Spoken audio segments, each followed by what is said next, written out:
Today I want to talk about 5 things that might be wrecking your gut health that you're not even really aware of, or maybe you're like me and you just need a reminder about some of these things once in a while.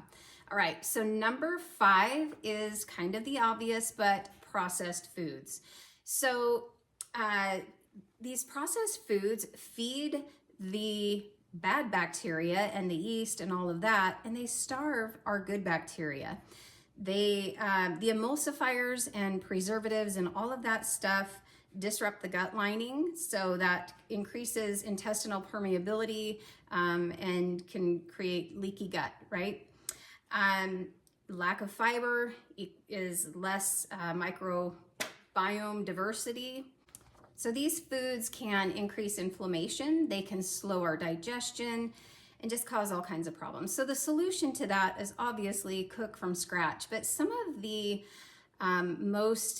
biggest offenders that we don't really think about are things like salad dressing, mayonnaise, any sauces and things like that. Those things are typically full of garbage, synthetic oils, overly processed things that our bodies don't really recognize as food. Some other big offenders like bread. Have you looked at the ingredient list on bread lately, or tortillas? A lot of bioengineered ingredients are slipping into these things they're labeling as food, and our human bodies don't really know what to do with all of these things. So I am a big fan of just making everything from scratch. Yes, it takes more time. Yes, it's a little bit of work, but when you get into that flow, your body will thank you. Number 4 is shallow breathing. This is one that I definitely have to be mindful of from time to time. But when we are breathing shallow, it signals to our body that we're in that sympathetic state, right? Just where we're not in rest and digest. So shallow breathing, like the chest breathing, keeps us in that sympathetic mode rather than parasympathetic, and digestion requires parasympathetic action, right? The diaphragm moving, stimulating the vagus nerve. Our vagus nerve runs from our brain down into our stomach, and it affects all of our digestive organs. So it is going to reduce vagus nerve stimulation, slow stomach acid production, and reduces enzymes and bile release.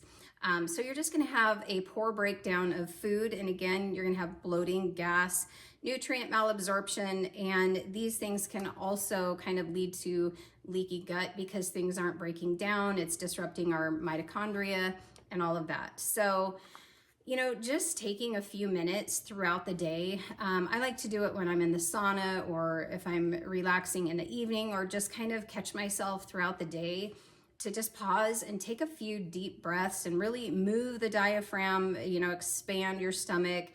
Also, that kind of deep breathing moves our lymphatic system, right? The lymphatic system is dependent on us moving our body, walking, or it doesn't have a pump of its own, so it relies on us moving or deep breathing. So just spending a little bit of time to think about that once in a while. All right, number 3 is toxic personal care products. So I actually made a video on this. I will link it in the description below, but our skin we think of it as a barrier. It's actually a carrier, because whatever we put on our skin has to be filtered out through the liver, right?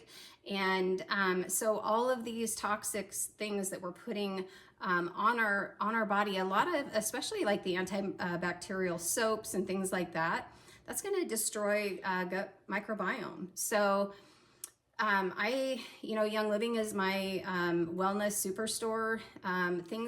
Simple things like deodorant, toothpaste, your household cleaner, your shampoos, your lotions, all of those things. You need to kind of look at the ingredients in those things and just switch over to simple, clean products. Okay, number 2 may or may not be on your radar, but artificial light, LED lights, fluorescent lights. Those are really disruptive, number one, to your circadian rhythm, which affects our sleep and everything else. But pay attention how your body feels, how your nervous system feels when you are in those kind of lights, like maybe it's in a big box store. I start feeling anxious and jittery and just keyed up. And so these lights, they have actually done studies on mice that it just, kind of reduced their healthy gut microbes. And there's people like Dr. Jack Cruz and other people on social media that talk, specifically about artificial light and circadian rhythm and all of that. But it is something that has come on my radar in the last couple of years. And I will tell you, my sleep has improved so much just by paying attention to the light that I'm getting throughout the day. You can see I have these little salt night lights in my kitchen, and I'll share a photo of what my house looks like in the evening. I just have incandescent light bulbs. I have soft, warm lights. And yes, I have a pair of these when I'm working on my phone or on my laptop, or if I'm on a Zoom meeting. Yes, I do block out the blue light because all of that affects your sleep. And like I said, since I've switched over and I'm not just bathing in LED lights all the time, I'm sleeping so much better. So if you're having sleep challenges, that might be something to look at, but it's also affecting digestion. Okay, and number one on my list, and this is definitely something I have to manage all the time, keep in balance, is stress. We've heard that before, right? That stress is number one killer or all these things, but it really does affect our health. And, Hippocrates says all disease begins in the gut. And I do believe that's true, but I actually think it starts in our nervous system, because when we're stressed, when our nerves are frazzled, we are not in the parasympathetic mode. We are not in rest and digest mode. And when we're not digesting our food, it just kind of putrefies in our stomach, and then all disease begins in the gut, right? So this is something that I have really had to, in the last year, the previous 5, from 2020 on, were pretty stressful. It was a pretty stressful time for me, and I know for many of us. And I just really kind of had to start getting clear about what my priorities were and make sure that I was allocating time for those things. And healing does take time. Cooking real food does take time. Exercising takes time. Using the sauna takes time. Resting takes time. Unwinding before bed so you can sleep takes time.